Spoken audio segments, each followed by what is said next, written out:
Hello, welcome to another unit of our dream training.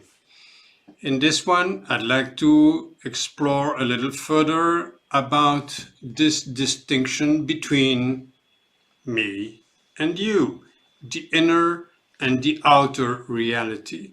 It's quite an issue when we look at dreams because the natural tendency of people will be to think that dreams talk about real life out there, which we have seen is most of the time not the case. But how to distinguish, how to make it clear when the dream is talking about outer real life reality or my own reality, my own perspective. Well, let's look at some slides here. Occasionally, our dreams may refer to our relationship with the outside world. And we have a number of indications to tell us that this is likely to be so. It's not an absolute rule, it's just indications. We still have to be flexible about that, but the main approach will always be first, oh, this is telling me something about myself. When you have indications that you are dealing with something outside there, the dream will most of the time tell you either somebody coming through a door, or when you are looking through the window, you're looking outside at something, it indicates it is outside. Or you're talking on the phone to someone, someone who is not here, but you receive a message from someone. This indeed may indicate that you are dealing with someone really out there, having some kind of communication or information about that person. You may also receive a letter from someone. This also, I have had examples of that, might be an indication that indeed you receive a message from that person. As a rule, as we have seen, a very widely used indication is that when you are inside something, inside a building, inside a vehicle, then you deal with your inner reality. When you are outside in the open air, in the landscape, on the road, then more likely you're dealing with your outer reality. And people you meet there might be a part of your outer reality. But pay attention, it is also in the outer reality sometimes just what you perceive of these people, what they mean to you, your perception of them. Let's look at this example here. A young woman: I am trying to talk to my new boyfriend on a phone. The connection keeps getting cut off because his end of the line is made of many small bits of phone wire poorly patched together. So the connection is not good. I can't hear you. What are you saying? This kind of thing. We're here with somebody on the phone.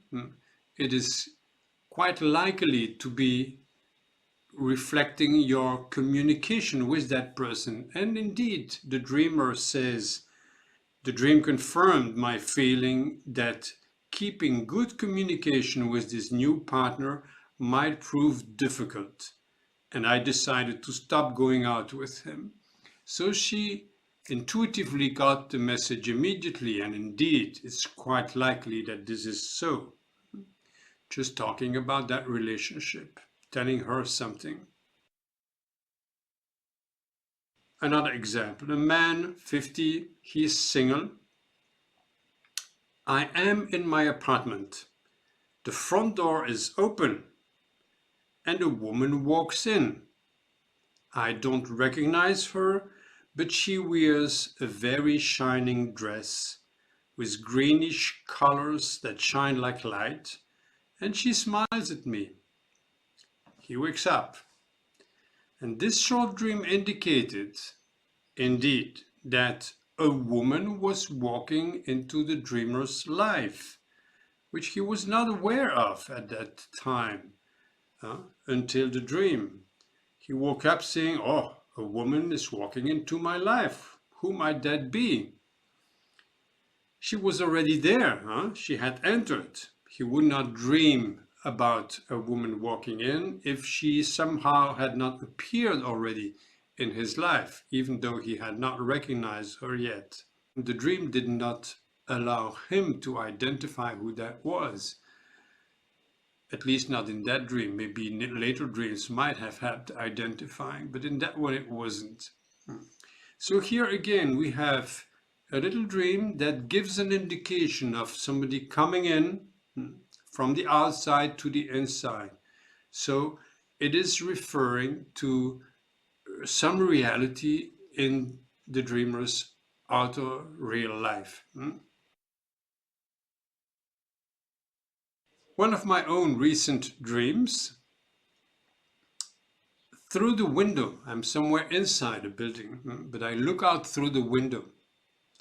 I look at the nature environment. It's sunny weather, and not far away, I can see a rocket blasting off.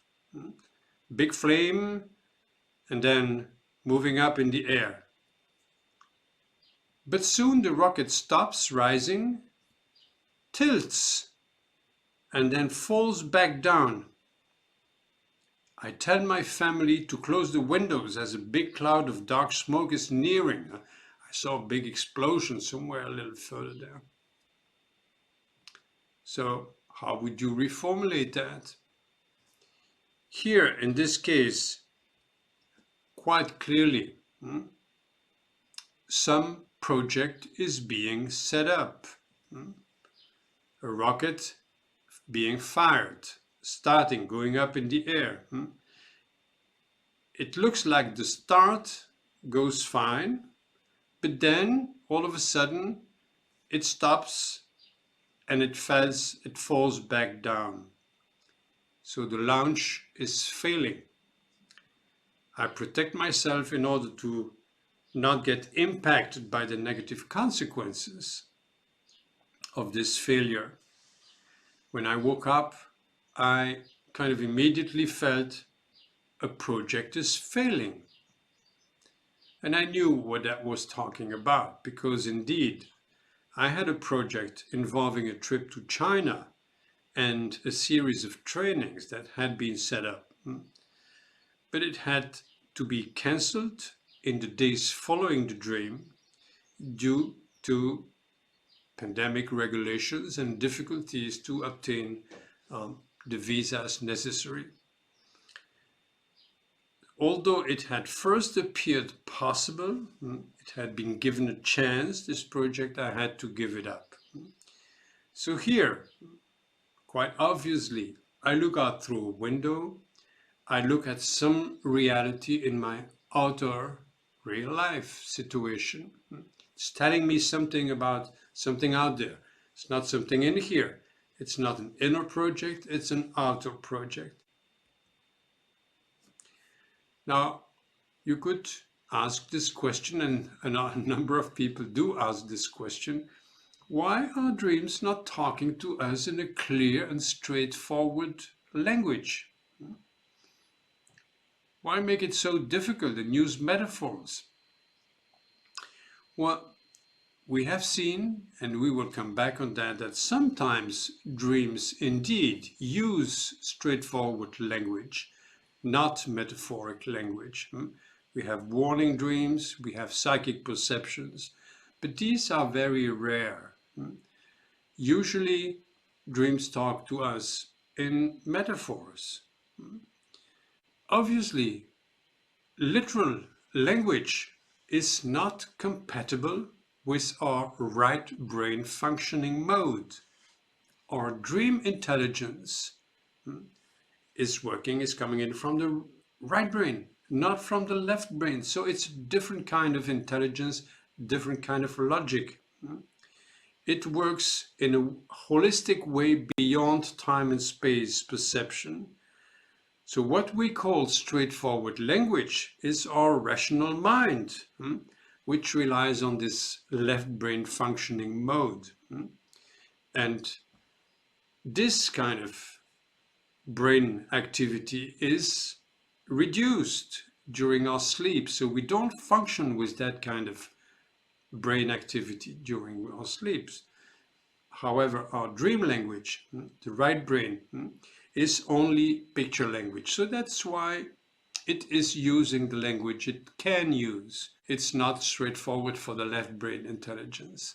So we have to translate it. Most of the time, there are exceptions to this.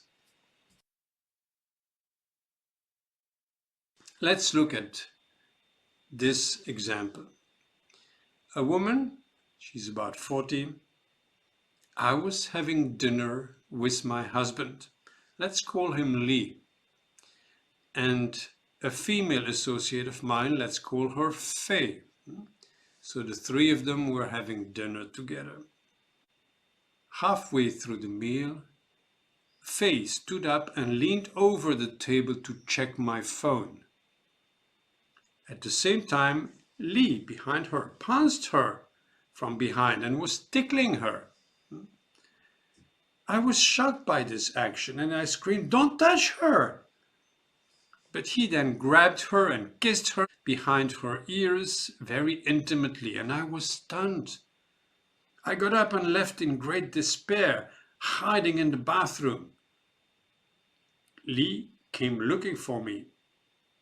I stayed behind the closed door for a while, then came out to see him. I was crying and told him that I was scared of losing him, even though I knew I had already lost him. He came over and hugged me in a very ceremonial way. I wrapped my arms around his neck and kept saying how scared I was. Then I found myself outdoor. The weather was mild. I wanted to go home with him. Lee explained that Faye kept sending messages to him in the middle of the night. Then he suddenly turned and left, saying only, "Hurry back in, it's cold outside." I stood there frozen and felt the world had collapsed on me. I felt suffocating, and I woke up fighting for breath. So, a comment here. The dreamer wakes up from this dream with a suspicion on her husband. It feels so real that she tends to take it literally, even though her husband, whom she shares the dream with, strongly denies. However, after working out the dream as a metaphor for her inner conflict, she recognized that it makes full sense. So let's look at what this can mean.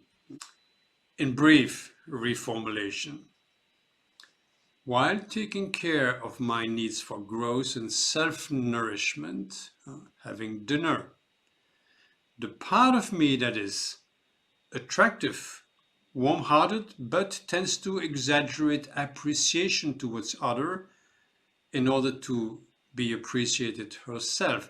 That's the judgment she has on this colleague that we call Faye.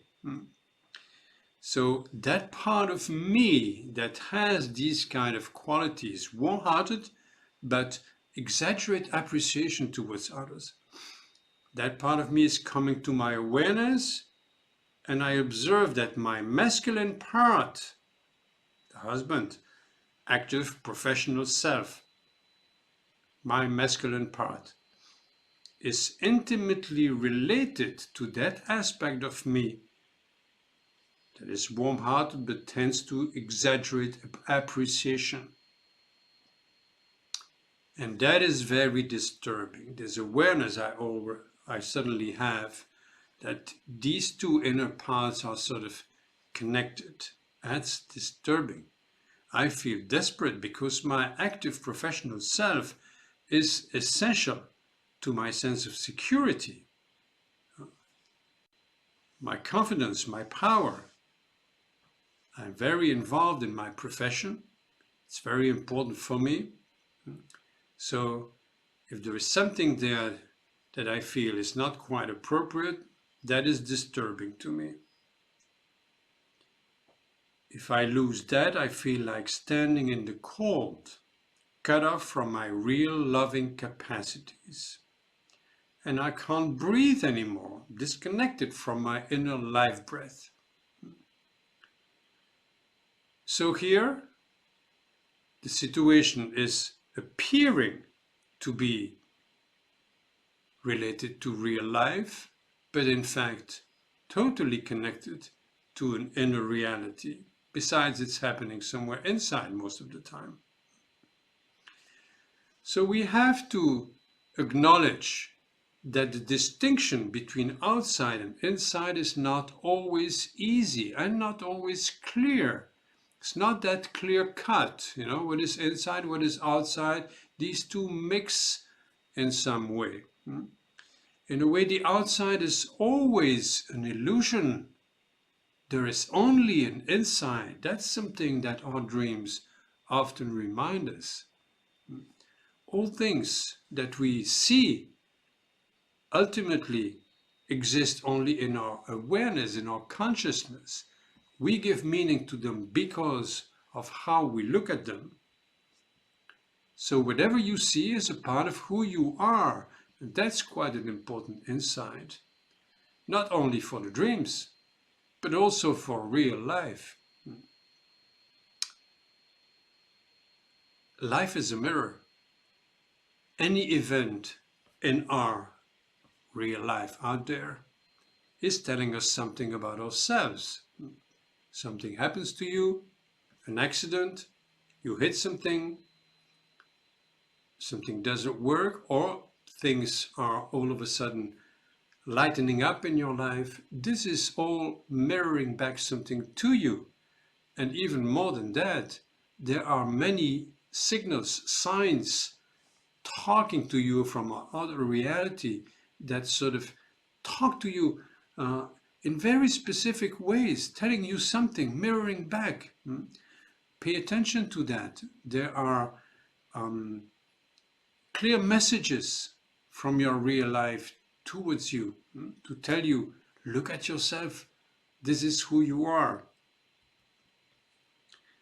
Our dreams teach us all the time to look at ourselves, reminding us that reality is not what it seems, that we are much bigger than what we think we are. So the question is still open. Can dream actors refer to real life partners? Let's look at another example. I am driving a bus on a highway.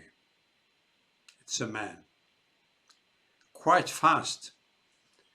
But I can't see the road very well because my wife sits right in front of me with a big white bucket on her head. And I'm quite tense and angry on her, shouting, "Take that thing away, I can't see anything." He's driving the bus on a highway. And right in front there is this wife, this big bucket on her head. He can't see anything. Then I realize my driving position is not very good. I am sitting too far away from the pedals. I can hardly reach them. This is dangerous. I decide to change my position, move the seat a little closer, and immediately I see better. My wife has all of a sudden disappeared, and I can again control the driving.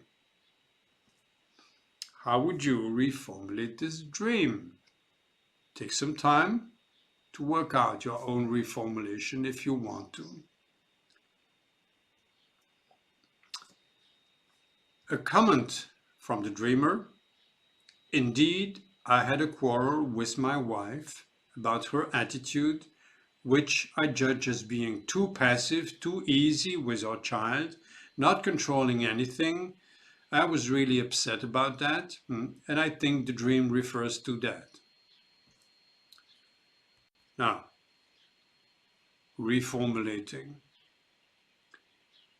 I am on my life path, in charge of driving my life, which altogether goes quite smoothly on a highway. But I can't see the road well because my wife sits right in front with that big bucket. So, first possibility, right now, my wife is preventing me from managing my life efficiently. She makes me take big risks. I lose control of myself, of my life track, of my work. Second possibility, my feminine part, sensitive, vulnerable, maybe too much in her head with the bucket on her head, makes it difficult for me to remain efficient.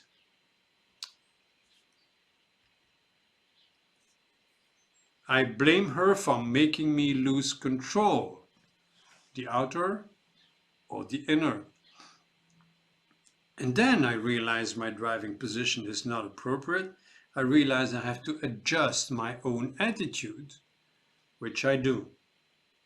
And immediately the problem is solved. The wife has disappeared. I can see the road again and I can move forward with no problem. The dream here indicates the dreamer relationship with his wife. That is quite natural, quite obvious, but only from the dreamer's own perspective. It's not his wife's reality, it's his own reality, how he perceives the relationship and the kind of impact it has on him. So in a way, the dream is telling him, look at how you let your wife's attitude disturb you. See what you can do about it. It may be that the change of the dreamer's own attitude came in the day that followed the dream as a result of that insight.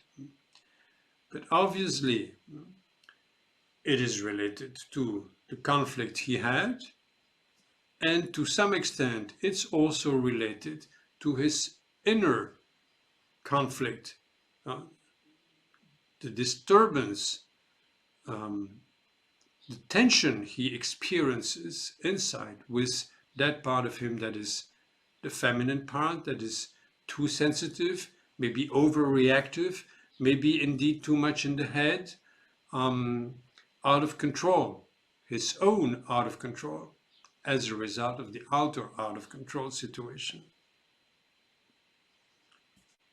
So finally, we have to acknowledge that sometimes dreams do use straightforward language, but we will come back on this when we look a little deeper at experiences during our sleep that are not exactly dreams. In fact, they look like dreams, but they are of a different nature.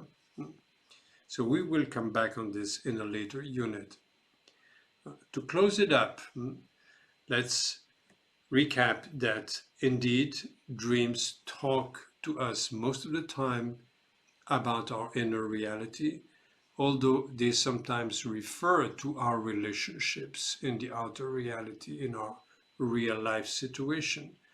So let's not forget that they always invite us to look at ourselves first and understand what we can do, wider we are than what we think we are, because it involves the outer reality. So the difference between the outside and the inside is not always so clear, and we have to understand that it's not a straight line, inside or outside.